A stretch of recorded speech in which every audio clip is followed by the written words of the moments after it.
Hora livre, hora solto, nós vamos falar sobre os desdobramentos da quase soltura do ex-presidente Lula. Menina de 7 anos sofre tentativa de estupro virtual em videogame. E vamos falar também sobre uma lei no Chile que fez com que a população reduzisse o consumo de açúcar. Isso e muito mais agora no Redação Novo Tempo.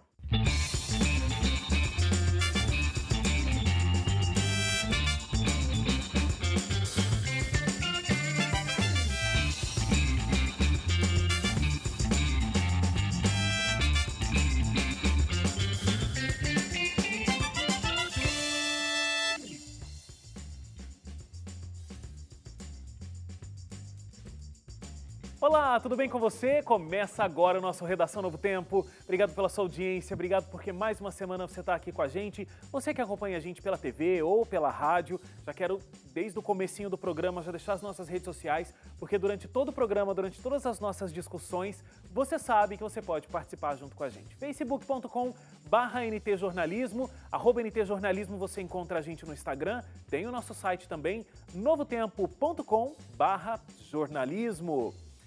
Hoje, Suzane de volta e Leite ausente, Gabriela com a gente de novo. É um prazer estar aqui no lugar da Suzane, ou do Leite, ou do Wagner, enfim. Só falta substituir o Hélio Estou agora. às ordens. Eu posso dar um jeito nisso.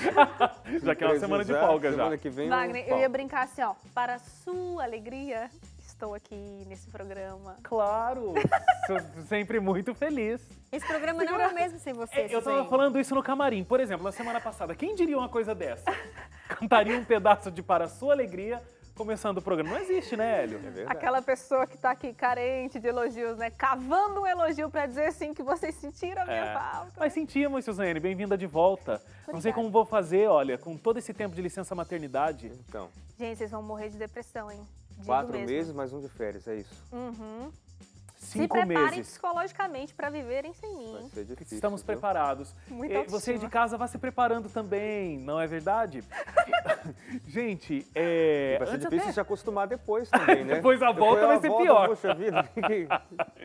Gente, antes até de passar para os destaques gerais, na semana passada o Leite falou sobre os meninos, né, que estavam ainda na caverna e estava acontecendo, o resgate começou a conseguir dar certo no domingo, né?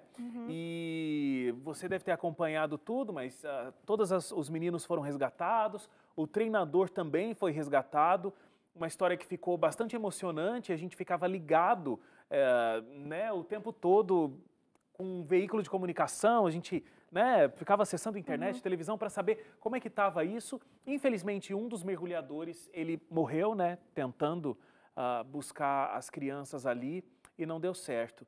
E o mundo todo está de olho nesses meninos agora, por tudo que eles passaram.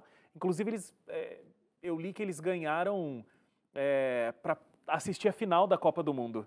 Mas aí eles não vão conseguir ir, porque eles não estão autorizados ainda a fazer uma viagem. Né? Ainda não estão Estão fracos. de quarentena aí, né? Em observação com alguns sintomas. Esse negócio do mergulhador foi muito, muito, muito triste. Porque você pensa em uma pessoa que se voluntariou, que estava ali exclusivamente para fazer o bem, infelizmente perdeu a vida, né? Uma pessoa comentou na época que ele morreu, eu acho que foi não sei se foi o governo, quem deu esse discurso, falando assim que a vida dele ia valer a pena, né? O esforço dele ia valer a pena, que eles iam conseguir resgatar os meninos. E aí eu me lembrei disso na hora que todos os meninos foram resgatados. Tipo assim, valeu a pena, né? Ele fez Alguém esse esforço, precisava ter feito o caminho que não era o ideal, né, para acontecer. Agora, inclusive, quando a gente estava buscando muito essa informação no domingo, eu pessoalmente estava com a televisão ligada, e aí toda hora que entrava um plantão, vai ser um menino que vai ser resgatado. Não, era a ida e vinda do Lula, né? É verdade. Solto, não liberaram e tal. Explica pra gente, Hélio, o que de fato aconteceu naquele domingo e quais são as implicações disso? A defesa do Lula ainda tem condições de uma soltura e o Lula pode se tornar candidato à presidência da República? São duas coisas distintas. Se tornar candidato, ele pode ainda. Mesmo preso. Mesmo preso, ele pode se tornar candidato e aí quando ele oficializar a candidatura, isso é 15 de agosto, a oficialização pelos partidos, quando ele oficializar a candidatura, quando o PT colocar o nome do Lula lá no TSE, aí, a partir disso, o TSE vai agir conforme o que diz a lei da ficha limpa. A lei da ficha limpa diz que uma pessoa condenada em segunda instância é inelegível, ou seja, não pode ser eleita. Então, aí cabe ao partido substituir o nome do Lula e o nome pode ser substituído até 20 dias antes daquele domingo da eleição. Então, pode manter o nome do Lula, por exemplo... Durante toda a campanha? Durante a campanha e a substituição tem que ocorrer... Se ele continuar, se o partido disser, não, vamos manter isso aí, ele simplesmente, os votos que forem para ele não serão contabilizados, não serão considerados válidos, porque ele é inelegível. E aí, por isso, o partido tem que substituir até 20 dias antes do pleito. Não, me desculpa. O PT já divulgou a informação, se é oficial, eles vão colocar o mesmo nome do Lula? Não, essa é a informação oficial do PT até agora. Eles continuam dizendo que o Lula é o pré-candidato do partido Então, e vai ser o batendo essa candidato oficial. Então, essa é uma coisa, ele pode ser candidato mesmo preso. A gente tem, inclusive, deputado, que é deputado e está preso. Então, assim, aí vai rolar toda a campanha e ele não vai poder assumir se ele, né, for eleito. Se for eleito. Porque, beleza. Como é esse negócio dos 20 dias de substituição? Antes a do substituição pleito, né? tem que ser feita até 20 dias antes do dia da eleição. Ah, ok. E aí como funciona a campanha? Ele pode gravar, por exemplo, programa de rádio e televisão de dentro da cadeia? Ele não pode sair da cadeia. Aí Você pode gravar lá dentro? impeditivo. Não. Não se Tanta pode coisa gravar. acontece dentro é do por presídio. Vai isso- uma unidade móvel. E aí muita é que loucura. está o que foi o estopim para essa confusão jurídica que aconteceu no domingo. Porque aí, o que aconteceu? 3 deputados que são advogados e são do PT apresentaram na sexta-feira um habeas corpus, um pedido de habeas corpus, alegando que há um fato novo. Porque, assim, o Lula já foi condenado na segunda instância. Isso significa que não foi só um juiz mais que decretou a condenação, no caso do Sérgio Moro. Foi para a segunda instância, o TRF4, o Tribunal Regional Federal na 4ª Região, lá no Rio Grande do Sul, com um colegiado. Então, são 3 desembargadores que analisaram todas as provas de novo, levaram todo aquele tempo considerando tudo, ouvindo testemunhos outra vez, fizeram tudo o que tem que fazer e consideraram, não, realmente você é culpado. Então, o condenaram em segunda instância, aumentando a pena, inclusive, para 12 anos e 1 mês. Com essa condenação em segunda instância, acabam-se as oportunidades de mudar o julgamento. O julgamento não vai mudar mais. Então, ele ainda vai recorrer, né? Tá recorrendo ainda ao Superior Tribunal de Justiça e, em última instância, o Supremo Tribunal Federal. Só que, tanto no STJ quanto no STF, nada mais a respeito da condenação pode ser alterada. O Supremo Tribunal Federal, nem o STJ, não vão mais chamar testemunhas, não vão mais coletar provas, não vão mais fazer nada que altere a condenação em si. São recursos e é por isso que a condenação em segunda instância passou a se tornar decisiva para a prisão, porque entendeu-se no meio jurídico, no caso do Supremo Tribunal Federal, que essas protelações eram só para enrolar mesmo. Então, passou da segunda instância, ainda ficava em liberdade, recorrendo por anos a fio, até acabarem-se todas as possibilidades. Então, o Supremo quis entender que passou da segunda instância, já pode prender. Por quê? Porque a presunção da inocência, nesse ponto, é como se já tivesse acabado. Porque a culpa foi comprovada no segundo. O que é presunção da inocência, doutor Hélio Moura? É aquilo que diz que você só pode ser considerado culpado quando não houver mais nenhuma possibilidade de a sua culpa não ser De fato. comprovada. Agora, o nó na cabeça, Hélio, tá nesse lance. Hora livre, hora solto. Por que esse vai e vem? É que, na Pediram verdade, habeas corpus de soltura, e aí? Como que é? Pediram habeas corpus. Então, apresentaram Um habeas juiz de corpus. plantão, Aí né? um juiz de plantão, que aí a mídia vai atrás de tudo, né? O cara já foi filiado ao PT um dia, mas enfim. Ele pegou esse habeas corpus, ele estava de plantão. E aí a jurisprudência mostra o seguinte, ele, como um juiz de plantão, um desembargador de plantão, ele não tinha a competência jurídica para tomar essa decisão do habeas corpus em um caso que já foi decidido pelo colegiado. O colegiado tem a posição suprema nesse caso. Os 3 desembargadores que analisaram o caso do Lula em janeiro deste ano, eles é que têm que decidir. Eles decidiram, o Lula tem que ser preso, decidiram isso. Aí o desembargador de plantão, o Rogério Favretto, pegou esse habeas corpus e entendeu e aceitou o que os advogados disseram. Pediram. Há um fato novo no caso. O fato novo no caso é de que Lula é pré-candidato e, como pré-candidato, ele precisa ter o direito de se expressar e de fazer campanha. Essa foi a alegação do Favreto para dizer... Por isso que ele liberou, Por né? isso ele ia liberar, ele ia dizer, então, eu considero, realmente é um fato novo. Porque, assim, esse fato novo está previsto. Se houver um fato novo no decorrer do processo, desse processo de recorrer, é possível que isso seja concedido, um habeas corpus. Só que aí, ele decidiu isso. Aí o Moro, que estava de férias, viu a decisão e falou, não é possível. Soltou um despacho, porque o Moro não é quem decide nada nesse caso mais, mas o Moro soltou um despacho argumentando, pedindo ao TRF4, ao presidente do TRF4, para dizer, e aí, o que eu faço? A gente vai liberar ou vocês vão fazer alguma coisa? Aí o presidente da turma que condenou o Lula, aquele colegiado do o Gebran Neto, que é o presidente dos 3 que estavam lá, o relator do caso do Lula, ele soltou um outro despacho, dizendo, não, nada disso, não tem fato novo nenhum, Lula continua preso. Aí o Favreto soltou outro, dizendo, não, é para liberar ele e é para liberar agora. Hoje. E por isso que ficou aquele ficou esquema... aquilo ali. Então teve a liberação do Favreto. Aí o Gebran Neto disse, não é para soltar. Aí o Favreto foi lá e soltou outro em cima da não liberação, liberando de novo. E aí o Gebran Neto soltou outro dizendo, não é para soltar o Lula. E aí o Favreto colocou outro dizendo assim, ó, vocês têm 1 hora, Polícia Federal, para liberar. Não precisa nem ter delegado aí na delegacia. Vocês têm 1 hora a partir do momento de que souberem disso para liberar o Lula. E ele está, inclusive, isento de fazer o exame de corpo de delito no IML. Ele pode sair direto daí. Só que aí acabou não dando tempo, aí o presidente do TRF4 interveio e soltou uma informação oficial negando a liberdade do Lula. Então, ele não chegou a sair da cadeia, mas ele conseguiu habeas corpus 3 vezes pelo mesmo Rogério Favreto. E aí ficou essa confusão toda, jurídica, porque... E a gente que está aqui do lado de fora olhando, como cidadão, você fica tentando entender, tá, quem é que está com a razão? Então, como é que funciona isso? Como a gente não é especialista na lei, a gente fica nessa dúvida. Porque não, se até eles estão se contradizendo... A mídia, inclusive, ficou meio complexo. Assim, eu acho que faltou uma explicação. Eles davam uns termos legais, pelo menos onde eu estava assistindo. Então, assim, entrava um plantão. O juiz de plantão pediu a soltura de Lula por causa de lá. Aí, daqui a pouco, ele não vai mais sair por lá. Mas não tinha um conceito claro do que estava acontecendo, entendeu? Inclusive explicando quais eram... as faixas dessa sincronia do poder legislativo aí, entendeu? Exato. Mas por que o Moro tentou intervir se ele já não tinha mais autoridade, digamos porque assim, ó, o juiz natural da causa é o Sérgio Moro. O juiz natural, assim, tudo ele começou com o juiz Moro. Sérgio Moro. Então, ele condenou. Agora que estava soltando, o Moro precisava dizer, então, eu vou assinar não a absolvição, não, eu vou assinar a liberação ou não?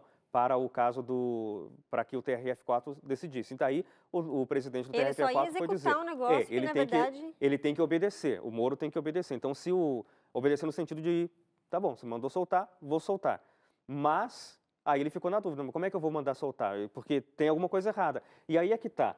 É que assim, sempre que se fala de Lula, ou de Lula principalmente, né? É muito delicado, porque assim, a gente tem 2 extremos absolutos aqui no Brasil. Geram os que são completamente apaixonados. E os que são os detratores, assim, ferrenhos de Lula. Então, quando você fala de Lula, fica sempre uma confusão muito grande, até para nós falando aqui, porque com certeza alguém que vai estar ouvindo vai estar achando que eu estou... Essa minha mesma fala vai fazer com que algumas pessoas achem que eu estou defendendo Lula e outras vão dizer que eu estou condenando um inocente. Mas é que, assim, a justiça... ela, no meu ponto de vista, infelizmente, deixa algumas falhas. Muitas brechas. Brechas, assim, para interpretação. Você falou que as pessoas vão olhar para a tua mesma fala e vão achar que você está defendendo o Lula algumas ou pessoas condenando vão achar um inocente. Exatamente. Não é a mesma coisa? O que eu falo? É verdade. Mas, enfim. Não, ou vão achar que ele está defendendo, ou vão achar que eu estou defendendo, ou vão achar que eu estou acusando. Resumindo. Agora talvez ache. Pela mesma fala, porque isso divide muito a sociedade.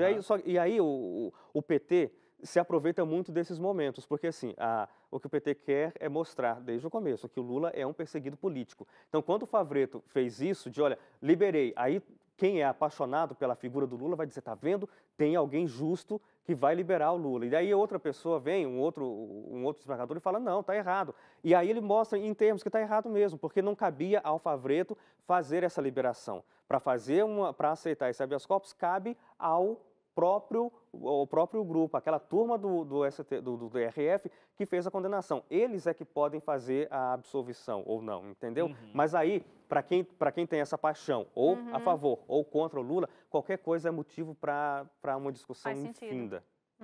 Ok, Gabi, vamos lá para o seu destaque. Um brasileiro é forçado a abandonar a sua casa por minuto. Tudo isso por conta de enchentes. Isso, brasileiro por minuto? Naturais. Um brasileiro por minuto, é um índice muito alto, né? Principalmente ali na região serrana do Rio, que a gente viu em 2011, não sei quantos de vocês lembram, aquela tragédia, né, em Nova Friburgo, ali, toda aquela região com os deslizamentos de terras nas encostas. E realmente é um número muito alto. Eu lembro de Gabriela Frontini cobrindo. Pois é, É mesmo? fui cobrir. É. Foi, assim, uma experiência muito interessante. Triste, né? Porque foi uma situação bem extrema, eu nunca tinha vivido aquilo, né? Senti o cheiro dos mortos na cidade, assim, você sentia, era um odor, uma coisa muito forte. Mas, enfim, isso acontece muito, é um número muito alto. E agora tem um estudo novo da USP de São Carlos, dizendo que a gente pode atrelar o uso da tecnologia através dos twitters com os radares que já estão em funcionamento, prevendo essa questão meteorológica, se vai vir chuva ou enchente, ou o rio que vai transbordar e tudo mais. Então, é um dado interessante aí, porque a gente sempre usa o celular, né? Quem não está aqui com o celular do lado? Eu tô, Suzane tá, Hélio. Você de casa provavelmente também está com o celular ali do lado, né? A gente sabe aquele conceito da segunda tela. A gente assiste a televisão, mas com o celular na mão. Desliga esse celular e presta atenção na gente aí, gente. E eles fazem isso, essa junção dessas duas coisas. As pessoas tweetando, olha, aqui tá para chover, ó, nossa, aqui parece que vai cair o mundo, as nuvens são pretas, tal, aquela coisa. Então, eles estão unindo essas informações do Twitter, que as pessoas colocam em relação ao clima, com os radares que já estão em funcionamento, ou algumas outras tecnologias para prever enchente e rio que vai transbordar e tudo mais. É uma coisa interessante, ainda é experimental, mas que tem mostrado bons resultados. O nível de precisão de apenas métodos tradicionais, como os radares que a gente tem em alguns lugares, é de uma precisão de 39%, se aquele fato vai acontecer ou não, né? Chuvas muito fortes e tudo mais. Já aliado à tecnologia do Twitter, por exemplo, desses tweets em relação ao clima, sobe para 71% a precisão. Então, é um método interessante de conseguir prever e avisar as pessoas para que elas tenham tempo hábil para se deslocar, sair das suas casas e não morrerem soterradas pelo deslizamento de terra, por exemplo. Deixa de ser um problema, mas pode fazer com que as pessoas se preparem melhor, né? Se preparem melhor. Sair com mais tempo. A produção deu alguns dados aqui, olha, uma pesquisa do IBGE diz que 8.200.000 pessoas, brasileiros, vivem em área de risco. Nossa, é muita gente. Muita gente. Mais de 7,5 milhões de brasileiros foram obrigados a abandonar suas casas nos últimos 17 anos, por conta desses riscos todos, né? E 800 milhões de reais é o impacto econômico mensal das tragédias. Mensal. Mensal. Porque depois de uma tragédia que vai fazer com que, em Nova Friburgo, por exemplo, quase 1.000 pessoas faleceram, 450 desaparecidas, e até hoje tem gente sem casa para morar. Petrópolis, também no Rio de Janeiro, já sofreu muito com isso, né? Que não pôde voltar para suas casas, porque não tinha mais, o morro estava ali todo deslizado. Por um tempo tiveram um abrigo, digamos assim, das autoridades, né? Quando acontece um desastre natural, é natural a sociedade se mobilizar em prol daquelas pessoas prejudicadas e os governos fazerem as suas ações ali. Mas depois de um tempo, aquilo esfria e a pessoa é esquecida. Então, até hoje, ali depois da tragédia de Nova Friburgo, na região serrana como um todo, de 2011, ainda tem, acho que 170.000 pessoas desalojadas, é isso mesmo, que vivem ainda em área de risco, porque não tem para onde ir, vão voltar para um morro, vão voltar para uma encosta, um lugar ilegal, mas se ela não tem para onde ir, onde ela vai morar? E é sempre assim, a gente se mobiliza na hora do negócio, né, fervendo ali, a gente se comove, vai ajudar, mas depois de um tempo se esfria, inclusive as atitudes do governo mesmo, as políticas públicas se esfriam e aí não tem o que fazer com a pessoa. Então, quem sabe esses twitters novos aí, essa nova tecnologia aliada às tradicionais, ajudem a evitar um pouco essa questão e a melhorar, diminuir o número de pessoas que são mortas soterradas nessas situações. Ok. Suzane, agora o seu destaque, tenho certeza que você falaria sobre ele um bloco inteiro. Foi feita uma pesquisa onde as mulheres na política, as mulheres no poder geram menos corrupção. É claro, né? A gente não deixa de ficar feliz com uma notícia assim. Não Que tem... eu diga a Coreia do Sul, que teve a Park Geun-hye presa por corrupção, presidente do país. Ok. Vamos à parte boa do destaque. É claro, eu já quero logo adiantar que isso não significa que as mulheres sejam menos corruptas do que os homens. Ah, não? Não é esse o diagnóstico do estudo, né? Ele foi feito por 2 pesquisadores na Universidade de Virgínia, nos Estados Unidos, analisaram 150 países e nesse raio-x, nesse diagnóstico, eles perceberam que onde as mulheres, onde existe uma quantidade maior de mulheres no poder, né, liderando politicamente, existe um menor grau de corrupção, né? Por isso que eu falei que a gente não pode afirmar que as mulheres são menos corruptas do que os homens. Tá, mas então por quê? Não é isso. Interessante essa pergunta do porquê, porque o estudo não revela e não analisa assim, olha, as mulheres que estão mais no poder são menos corruptas por isso, para aquilo outro. Mas Ele levanta os dados. Levanta os dados simplesmente. Inclusive, Wagner, saúde e educação são 2 pastas nesses mesmos países onde essas mulheres estão liderando, que tem maior investimento na saúde e na educação. E aí, uma professora de antropologia da Universidade de Brasília deu uma declaração muito interessante nessa análise aí desse estudo, porque, de acordo com ela, culturalmente as mulheres elas têm o senso de ser educadoras, né? Por conta do lar, por conta dos filhos. Então, elas têm esse senso de educar, de cuidar. Então, por isso que a maioria dos projetos que você vê em relação a cuidados com o próximo são liderados por mulheres, né? Elas têm esse cuidado maior. E talvez seja essa uma das explicações, uma das razões que talvez tenham menos corrupção, onde elas têm maior poder de liderança. E talvez seja por essa razão que saúde e educação são 2 pastas que têm maior investimento, onde essas mulheres estão liderando. Uma coisa interessante é que no DF, por exemplo, a maior parte do eleitorado são mulheres, né? Mas não tem a mesma representatividade de mulheres no poder. A gente hoje tem pela legislação 20%, né, dos candidatos têm que ser mulheres. 30%. 30%? Ok, errei por 10. E essa mesma professora deu uma declaração interessante, porque às vezes essas mulheres elas são escolhidas para serem tipo laranja, para preencher a cota. Às vezes o partido não apoia, não dá o recurso financeiro suficiente, mas a gente tem aquela outra questão de que as mulheres também não estão sendo votadas. A maioria, mais de 80% dos candidatos em 2016 que não foram eleitos eram mulheres. Então, até as próprias mulheres não votam em mulheres, né? Então, a gente tem esses 2 paralelos aí. De repente, um certo preconceito, né, por parte do eleitorado, até mesmo do eleitorado feminino. E talvez para preencher a cota, né, o partido acaba pegando aí as mulheres e não tem um investimento, não tem uma candidatura assim robusta para que elas sejam eleitas.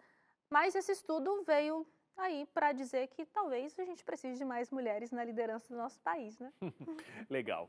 A gente vai para o intervalo agora. Na volta, a gente conversa sobre um estupro virtual que aconteceu com uma garota de 7 anos. A gente vai tentar entender que jogo é esse que proporciona essa possibilidade, como isso funcionou. A gente já falou aqui sobre estupro no Redação, mas sobre estupro virtual realmente é um fato novo. Intervalo, a gente volta já.